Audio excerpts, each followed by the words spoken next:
আসসালামু আলাইকুম, সবাইকে জুম্মা মোবারক।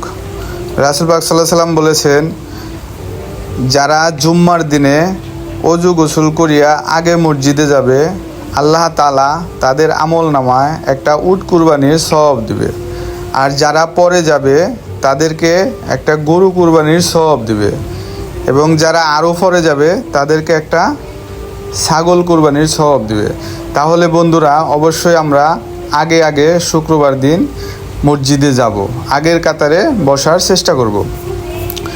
বন্ধুরা, রাসূল পাক সাল্লাল্লাহু আলাইহি সাল্লামের নাতি হোসেন রাদিয়াল্লাহু তাআলা আনহু এই জুম্মার দিনে ৭২টা তীরের আঘাত সহ্য করেও তাও ২ রাকাত নামাজ পড়েছেন, নামাজ ছাড়েনি। আর আমরা রাসূল পাক সাল্লাল্লাহু আলাইহি সাল্লামের উম্মত হয়ে নামাজ না পড়ে কীভাবে থাকি?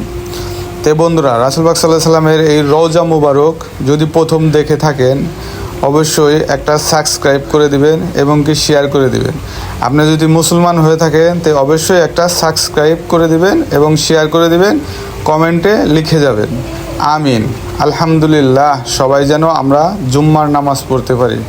শুকর আলহামদুলিল্লাহ রব্বিল আলামিন।